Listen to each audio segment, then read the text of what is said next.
G'day mate and welcome to Captain History with me, Judy. Normally when I'm looking for islands to up, I'm looking for islands that have reached 100% sustainability. I'm looking for islands intentionally that have reached that pinnacle of automation, that pinnacle achievement where all the resources are coming in via contracts and everything is being used on the island, nothing's being dumped in the sea.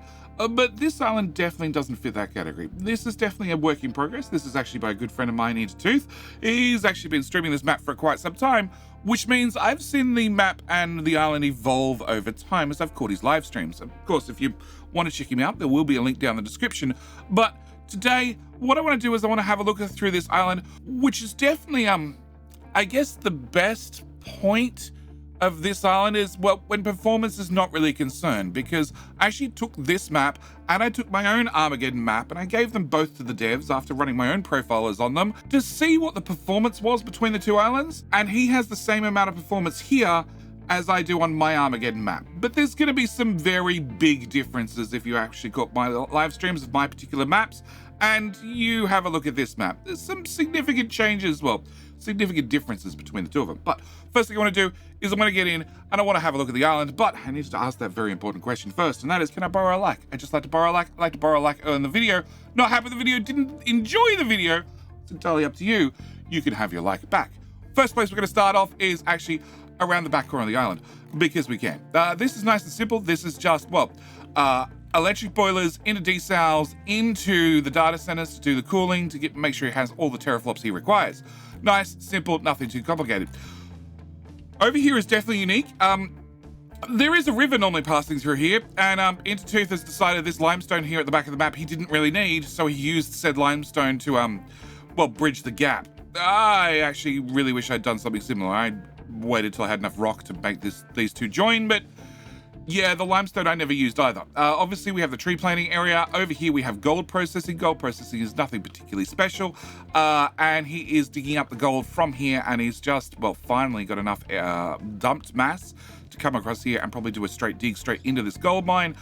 The island is active, things are happening, but gold's one of those resources you just don't need that much of. Moving around the map, we have, well, fertilizer.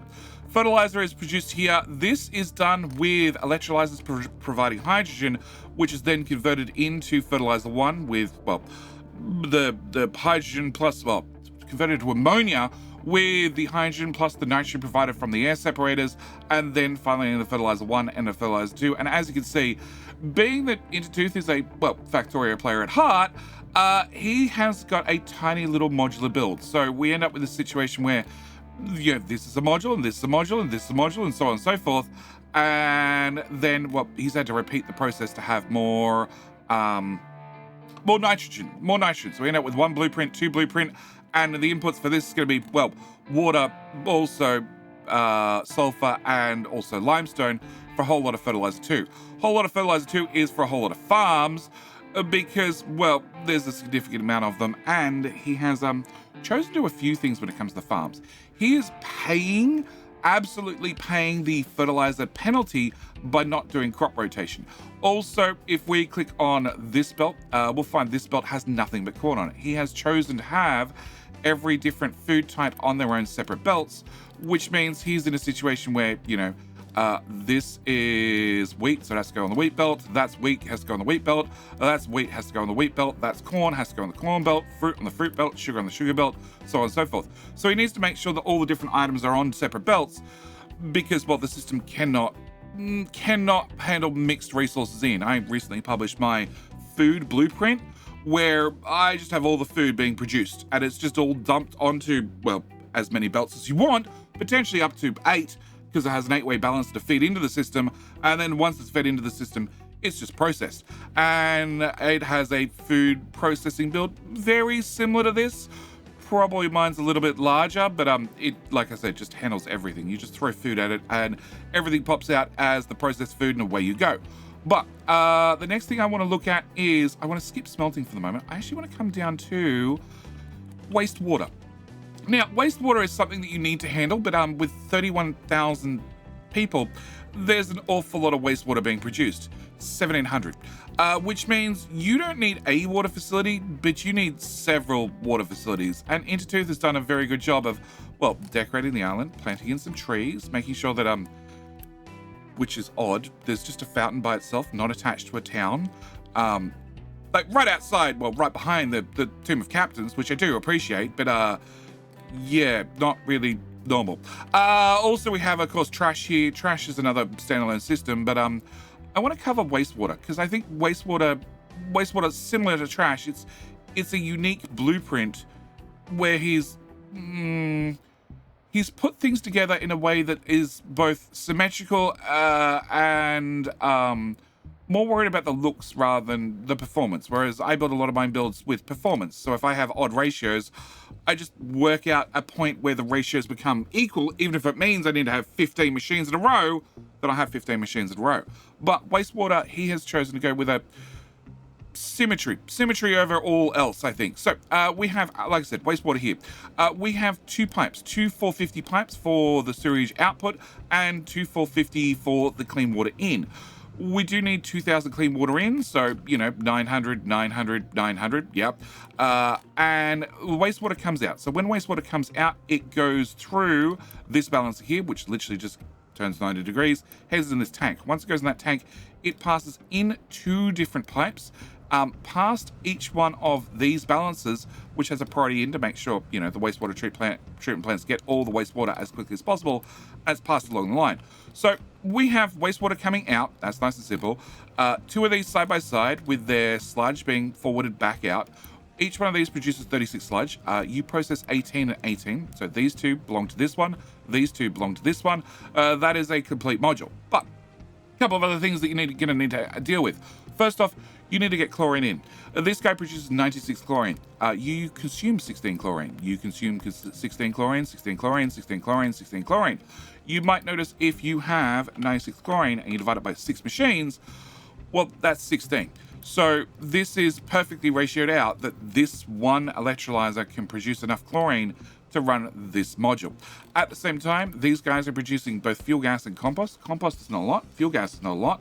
So he has a single T4 belt, which joins all of these together, collecting all the compost, and also has a single T3 pipe that is also collecting all the fuel gas. All the fuel gas we'll get to in a minute, but that's the wastewater dealt with, which of course is going to give you clean water. Clean water passes through a tank into a balancer where it's prioritized in, but of course you need to have more clean water than you have wastewater, and also wastewater recovers some of the clean water, but not all of it. So then he needs to supplement it with more clean water, which brings us to this little module here.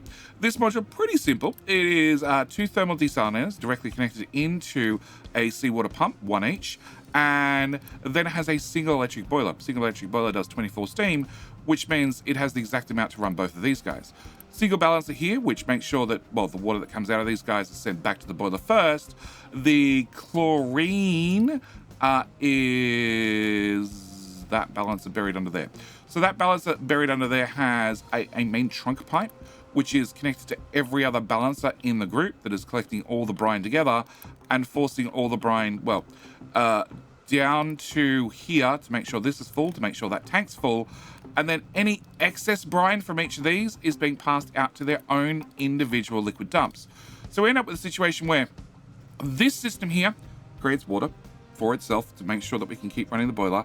Also, at the same time, make sure that it can push out as much brine as possible to make sure this pipe is full, to make sure this tank is full, to make sure that can be passed up and run into the electrolyzer, and any excess brine is dumped back out of the system. Pretty simple so far. Also, at the same time, all the water is being collected into, well, two 450 pipes. We have one for, well, half the build and one for the other half of the build because, well, we can only store so much clean water in a pipe, which brings me to, I guess the biggest point of this particular map is we probably need T4 and T5 belts. There is a mod called Capital Industry Extended that does add T4, T5, I think it even has a T6. T6 versions of belts and pipes.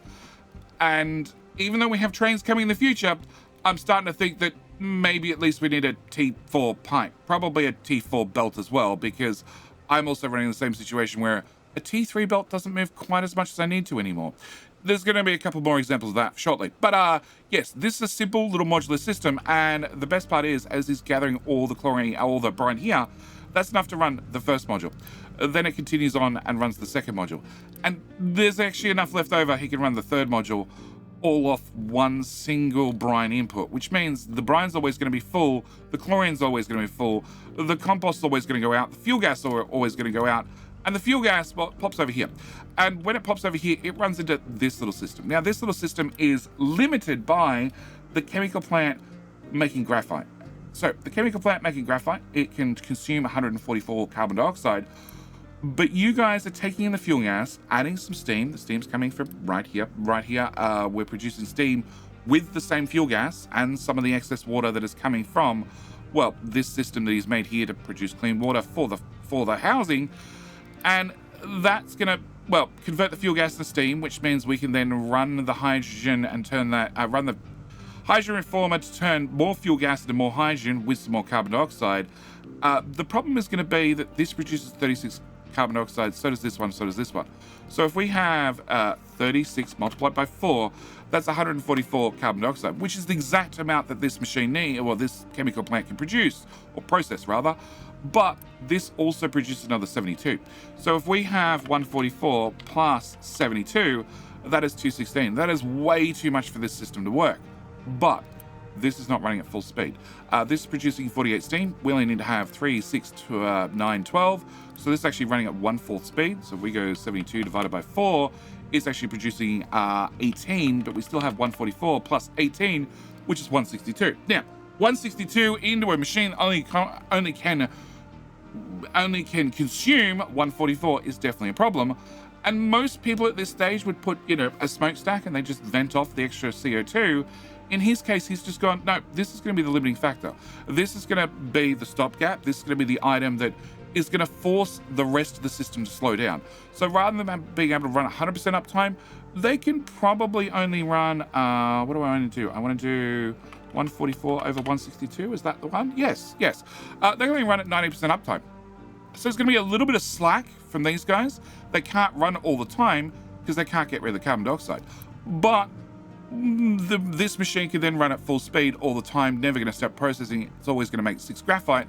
Rather than just venting off the extra CO2, he's just basically rate limited it across the whole system by limiting the input to here. Now, sure, he could have taken the CO2 and used a balancer, prioritized it into this one, run the excess onto that one, onto that one, onto that one, so on and so forth. But he's decided that we're just going to have 2 of them. We're going to have 2 of them. They're going to run 90% efficiency each, with these guys running 100% efficiency, and that's going to be the solution. As it is, he's not actually producing enough fuel gas to run the second one at full speed. So the first one runs at full speed, and the second one runs with whatever's required to, excess. But also, all that hydrogen is going in a tank where it can be picked up by the wonderful trucks and used as fuel, because he has a small fuel issue. He has a number of vehicles. 452 of 500. He's actually used the Captain's the Cheats. It's a mod that is available for Captain Ministry, and that he's used that to vastly increase the total amount of vehicles he has. Which brings me back to my original point where I compared his island to my island, and performance-wise, they're basically identical. There is very, very little between them. I think mine is like 3% more, has 3% more frames than what his does, but I also have 180 vehicles. That's it. Sure, all 180 vehicles are running around non-stop. There is absolutely no brakes in them. Whereas he has, 450 with about 150 idle. So he has 300 vehicles running around non-stop to my much, much, much less. So it was interesting to compare the two islands technically from one to the other. But yes, he is converting the people's poop into, fuel for the trucks, which I do appreciate. I very, very much appreciate. I also appreciate his attention to detail, I guess you could call it, when it comes to mining. So he is mass mining. We have a current crew out here, which I believe, I was going to say was looking for copper, but this is the old copper patch. And they're assigned to this tower. Now, this tower here is dumping, rock, dirt, sand into these locations, along with some copper ore. And then I've just recently, in my You Shall Not Pass Let's Play, put together a brand new blueprint for a brand new sorter, where I actually have 4 sorters into, 4 buckets, 8 buckets technically. And the way it's set up is, very, very compact, very, very, very, very very compact, actually, very compact. That's probably the one thing it's got going for it, where he's gone for a much more spaced out approach. So he has used, belts, just risen them up and down and layered them over one another as required, but this gives him a bit more of a different way of approaching the tackling the problem. Also, he is not rejecting single product loads. So if a truck, I need any truck that gets nothing but rock. Probably not going to happen because there's dirt on top. So there's always going to be a little bit of dirt or other items inside the dump loads. But it means that if they have pure rock, they can't just dump it directly. It has to go through one of the sorters, which does technically mean you do need more sorters running at any given time. But yeah, just a different way of running through the ore sorting problem. Some people love the ore sorter, other people hate them. Actually, I've got another island tour I'm going to be doing shortly where they wanted to try it and then they finished trying it and they turned it back off immediately afterwards. And I sort of understand why. But the other thing I want to look at here is his bus.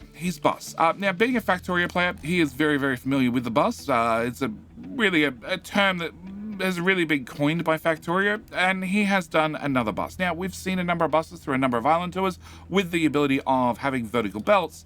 It's actually much more common than it used to be.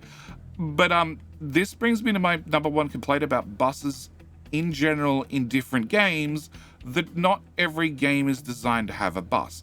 Factorio, it's very, very easy to have 2, 3, 4 belts and mix them all together and keep them all flowing, and therefore add more production if you need to add more production. In games like Capital Industry, where one belt is going to be the normal, having 2 belts and having them sort of mixed together is going to be a little bit more awkward, especially if you get to 2 or 3 belts. But we're going to see that exact problem here. So as I said, bus, it's not terribly complex. We have on the bottom row here rubber, then we have copper, then we have wood. The front row has bricks, and then iron, and then steel. Here we have glass, a free belt. This one's not actually used for anything yet, put down for the future. We have plastic, and then the rear one has, I believe that would be electronics 1, but they're not processed here anymore.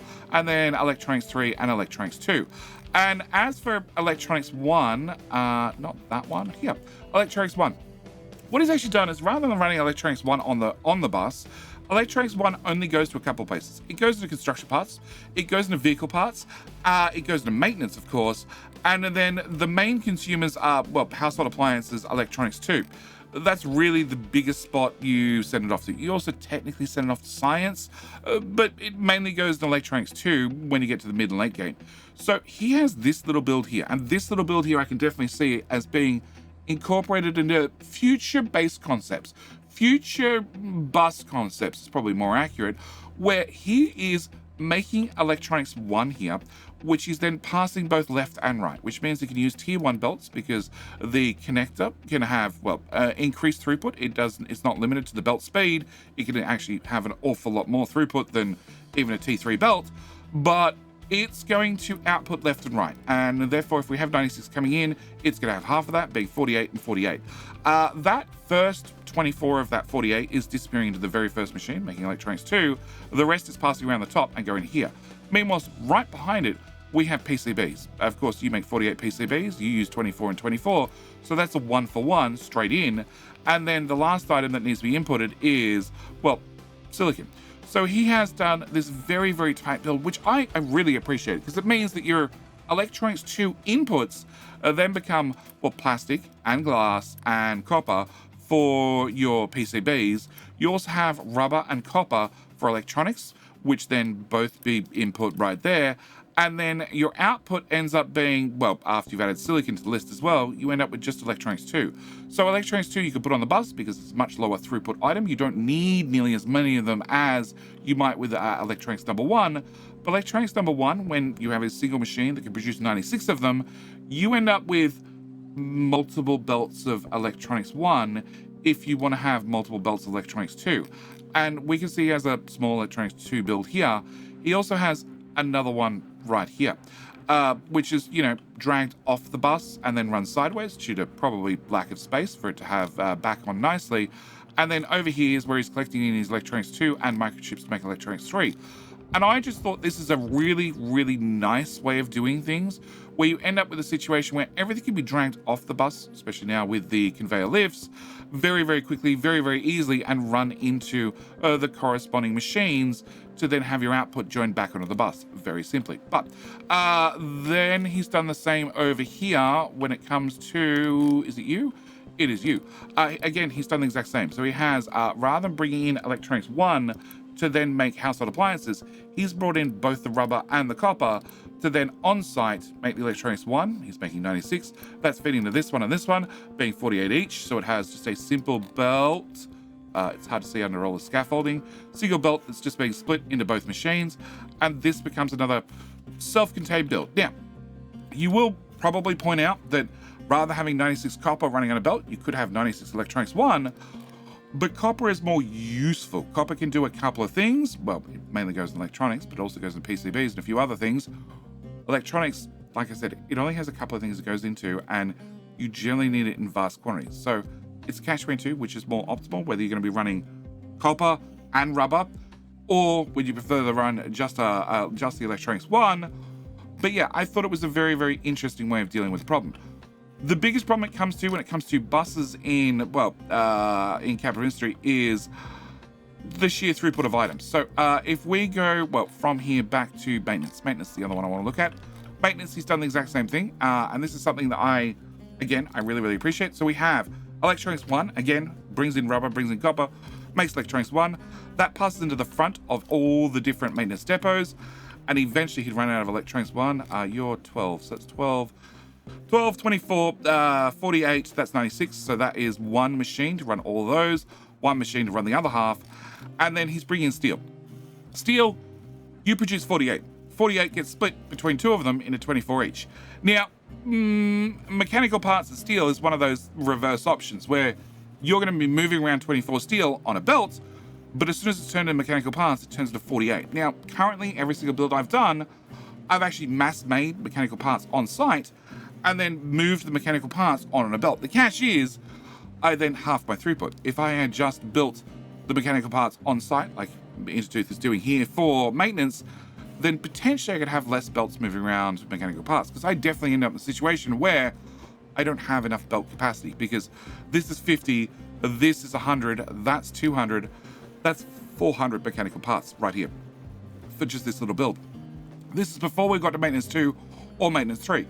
So I end up with a situation where this is 400 mechanical parts, so I basically need just about a whole belt by itself. Whereas if I moved around steel, this would have been 200. Which then brings us to the second one, which is you're also producing another, well, 150, 300, which is then you need 18. 18 is a slightly different number. It's a slightly more, it doesn't split nicely like this does. This does 48, you need 24, you need 24, whereas you need 18. If we go 48 divided by 18, is 2.67. Yeah, the ratio is not so good. But again, this is one of the philosophies Intertooth has taken, where he hasn't worried about perfecting the ratio so much. As we looked at the example earlier with the CO2 and the graphite, the ratios don't have to be perfect, but what they have to do is, well, they have to even out in the end. And that's exactly what he's done. So he has, 150, and you are consuming 18 each. So that's 1, 2, 3, 4, 5, 6, 7, 8. 8 times 18 is 144. And you guys produce 48 times 3, 144. Oh, look, all the maths adds up in the end. He's just having to move it all down one single belt and then merge it out the outsides. But that's our maintenance 2. Maintenance 3, because maintenance 3 uses so few mechanical parts, it is just one machine producing 48, and then you're going to consume 6, 12, 24, 48 per side, and that solves his maintenance problem. Which leads to a new problem. A new problem that is, well, recyclables, because all of maintenance produces a whole lot of, recyclables, which is then all the maintenance ones merged here, which flows into maintenance 2, and then has a cross connection. Cross connection, no priorities, no nothing. It can feed either to the left or straight ahead, and that merges with, well, also the recyclables from maintenance number 3, which is, funnily enough, not outputting at all.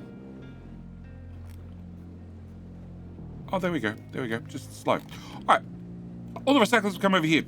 Because it's fed in 2 locations, he can potentially move 900 recyclables potentially into these systems, and these systems are just going to, crush the recyclables, turn them into pressed recyclables, which are then going to head over around the island, under the bridge, and through his bus area, under here, and finally end up at, well, the recycling area. And this is, well, the last time I caught his actual live streams where he was dealing with this exact problem, where he is producing so many recyclables between maintenance and, of course, well, the other items that produce recyclables. Not so much science anymore, because science is going to be all finished. But, the housing and that sort of stuff, that's the one from housing. Yeah. So once he's got all the recyclables together, he's feeding them into these guys. Now, these guys handle either the pressed version or the unpressed version. Really, it doesn't matter. But he's ended up with a situation where he is producing so much iron scrap and so much copper scrap that he had a nice, wonderful system. A wonderful system with one belt for copper, one belt for glass, one belt for copper, and he had 2 belts for iron. But then he had to upgrade the system because he was producing so many recyclables. He had to come through and retrofit all this, which he didn't quite have enough room for, because as you can see, he has been putting roads all through the island, and, well, there's not quite enough room for these belts to fit in and the road to be fit in at the same time. Trucks, can you just go dump dirt for me, please? Thanks.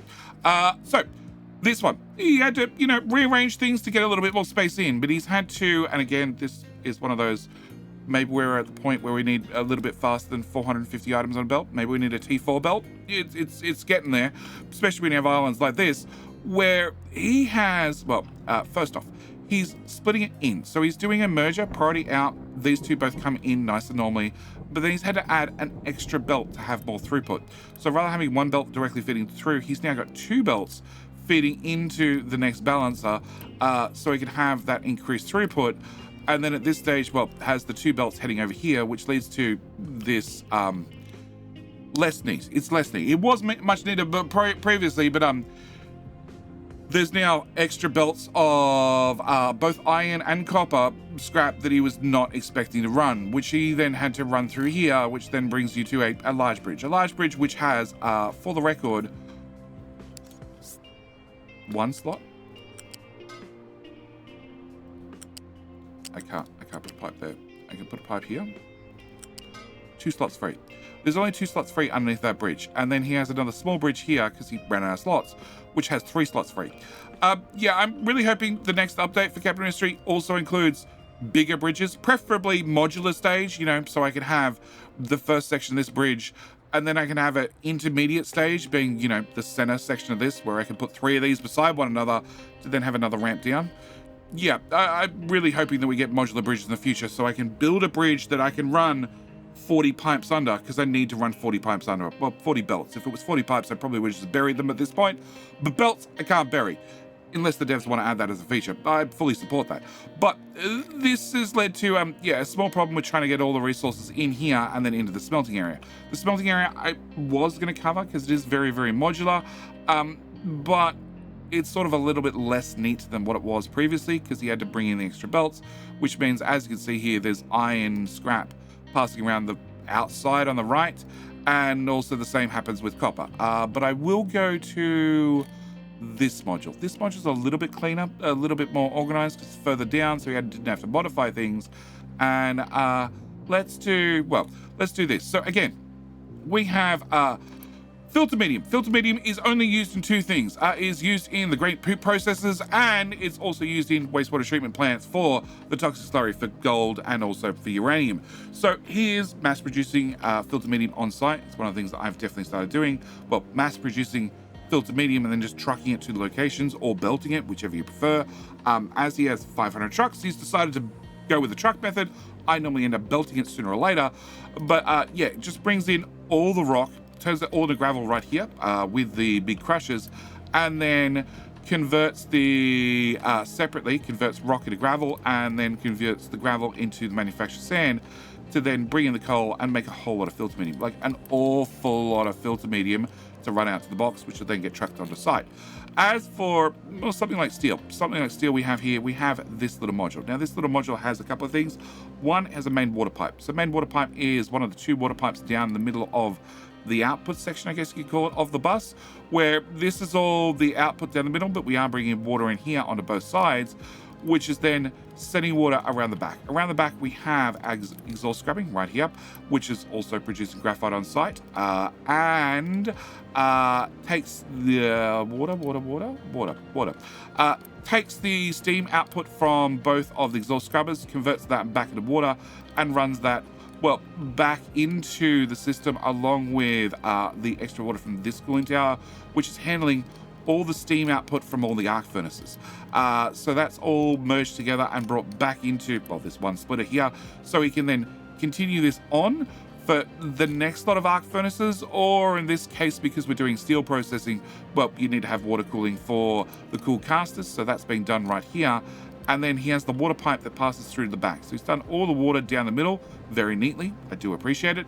The exhaust is actually put on the outside, which I'm now looking at my builds. I'm like, maybe I want to do the same. I want to put exhaust on the outside and put the oxygen in the middle, because there's definitely room if you're putting oxygen at the rear to bring it down the front. Yeah. Water, I guess I could lift the water up. There's options. I'm gonna look at my particular blueprints for the next update 3 and see if I can change out my universal smelters. I want to have something. I've seen enough islands, enough designs now that I think I can improve things. But across the front, we have all the steam is being gathered up. We have all the exhaust is being gathered up across the front. But in the rear is where things get unique. So he has Normally, at the time you're upgrading to arc furnace and you're dealing with, well, arc furnaces and the blast furnace Mark II, you have iron ore crushed, and you really need 36 of that. Now, your 36 does come directly from a standard crusher, but also comes from a large crusher. Large crusher produces 216, it is a multiple of 36, and this requires 6 workers, whereas the small one requires 2 workers and makes 36. And if we go 216 divided by 36, it is 6 of them. So rather than having 2, 4, 6, rather than having 6 of these guys, each needing 2 workers each, so that's 2, 4, 6, 8, 10, 12 workers. You can have the bigger one that just needs 6 workers, but as you can see, he's decided to go for much population, so he doesn't really care about the extra worker cost. It doesn't really affect him in the slightest. So he's going for a much simpler 1-to-1. So it means that the iron belt, the iron ore belt, is fed directly across the back. He has a crusher that links straight into it, which is then, this is where things are going to get a little bit dodgy, because trying to reach in here and see some of these designs gets awkward. But it is outputting the crushed, come on, there we go. Let's become one with belts. He is outputting the crushed ore directly into this balancer, which is then being fed also the iron scrap into, well, both balances as well. And then the balance is at the very last stage. This is the very last stage before it goes into the smelter itself. This is the one doing the priority check to see, hey, do we have iron scrap? If we do, process that instead, and that gives us our steel production. And this is repeated all the way along, like all the way along. Every single smelter is set up with this design, and I do admit, I really like it. It does mean for your smelting, at least for the crushing part of your smelting, you are going to double up your workforce, which is something you need to keep in mind, but it's probably not that bad, especially if you're going to have an exorbitant amount of people. Over here we have Poly. Poly is fairly normal, but he's done the exact same design here with copper. So we have, I can't click on it, it's right there. That balancer right there that is bringing in both the copper scrap and also has the direct feed of the crushed copper ore in the rear, and glass. Glass is the other one I wanted. Glass is a little bit different because you have, well, 2 inputs at the rear. If we look at your poly's a bad example. If we look at copper requires you to have sand, which is going to use one of your inputs. Then you need your copper equivalent, being either the crushed copper or the copper scrap. So you don't have any more U-shaped holes to use on the arc furnace. Whereas when it comes to glass, you actually have only one that you require, being the glass mix. So he has just belted straight into it. There's no need for balances here. Belted the the broken glass straight into this and just made sure that's the priority recipe. So if there's enough broken glass in the machine for the machine to use the broken glass recipe, it does. If it doesn't, it just reverts back to, well, the glass mix one. And again, same story. He's done this as a standalone tiny blueprint where he's making the 96 glass mix on site for both these machines. These need 48 each. This is going to make 96. As you can see, because of his insane ratio of broken glass recycling, they're not really using the glass mix all that often. So this machine sits idle about 98.9% of the time. Oh, no, it ran. It did something. It moved. And he also needs 24 acid. The 24 acid is made right behind it on site. Sure, he's making 36. It's a little bit too much. But he just accepts that the machine only runs 75% of the time. Sure, that is 75% of the time for every time this runs, which is maybe 25% of the time. So this is running maybe 12% of the actual game time that the game's running, this guy's running. In my case, I have multiple of these all chained together, and then it means that I need my overall production to meet my overall consumption, rather than have, you know, machines that barely run. But again, different game styles, different play styles, different everything. No, hydrogen, poly, there was one thing I wanted to point out, and that is, well, hydrogen. Again, he needs to make hydrogen to run the poly. The silicon reactors, these need, well, per arc furnace, you're gonna need 3, 6, 9, 12, just 12 hydrogen. So he's just got a very simple electrolyzer at the back, one electrolyzer per one arc furnace to produce the hydrogen required to run this little module. So you end up with each one of these becomes a tiny little module. And even though, like, sulfur's used here, sulfur is actually no, there is one at the end. Sulfur's used here for this glass one, but he's carrying all the belts forward. So he's really trying to make his whole smelter arrangement as a bunch of little modules that he can copy and duplicate when required. So if he finds that he's short on copper, well, you just take the copper module and add one more on the end. If you're short on steel, that's a whole steel module. Pop it on the end. That is, well, one steel module, 2 steel modules. We have, of course, concrete mix. Concrete slabs right here. We can also see, like, this is another silicon module. It's just got 2 of these, one for each. This is another copper module. It is one single acid machine. Sorry, this is copper, so it's one single acid machine for that. We have another one right here for another silicon. We have another one here for glass. So we end up with a bunch of little modules that he can copy and paste.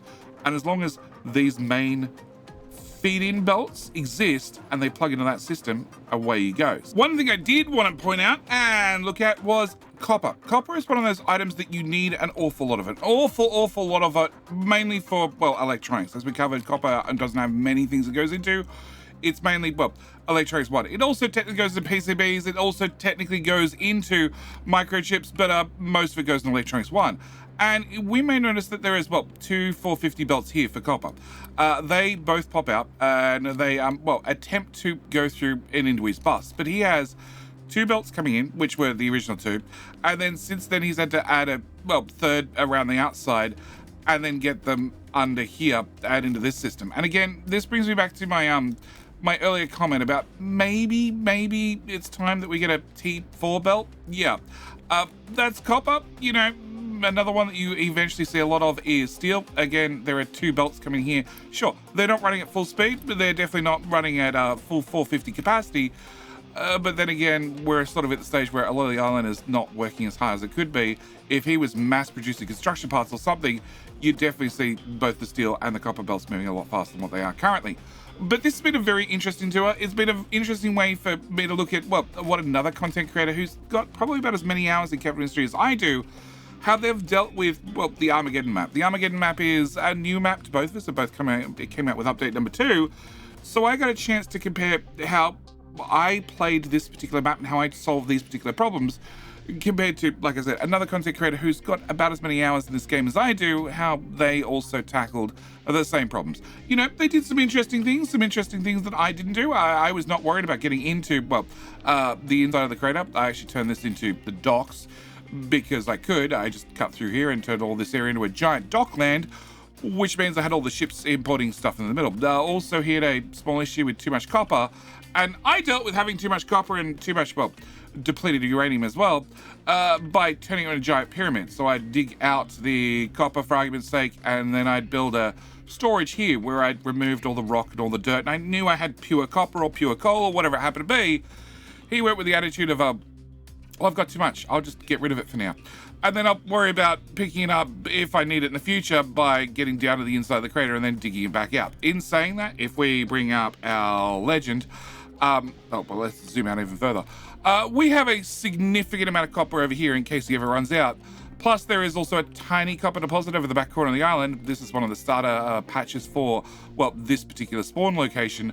Also, there's a little bit of copper over here, which continues over into this copper patch. I can't see him running out of copper anytime soon, which brings you back to, well, this particular map. The Armageddon map, I really recommend if you want to have a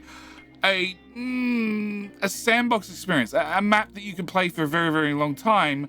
Armageddon is definitely the map you want to choose. It has an awful lot of playtime and capability. Keep playing the same map and keep expanding, keep learning as you go. In saying that, the map is like 2 to 3 times the size of any other map, so it will cost you a little bit more performance. All depends on what your PC is and how well you optimize your builds. In saying that, in me running my performance tests and also passing off to the devs, I might have spotted a small spot where the devs can save 10% performance. Yeah, hoping that gets included in update number 3. But yeah, if you're interested in looking at my playthrough of this particular map, I will link that up the top right-hand corner. Also, at the same time, the ore sorting system that I've recently built for my You Shall Not Pass Let's Play, I'll link that video up the top corner. Also, they'll find both links to those and a whole lot more down in the description below, including, well, the playlist for more island tours. If you want to actually look at how other people are playing Captive Industry, and maybe get some inspiration at the same time. So they're all going to be down in the description below. And with all that said and done, I think this is where we're going to leave this particular island tour. There are more island tours. I have at least one more island I want to look at. It's a very special island, so I do recommend you hit subscribe if you haven't already. But with all that said and done, I'm going to leave this particular video here. As always, thank you guys so much for watching. Do hope you've enjoyed, and I'll see you in, well, the very next video. All right, bye.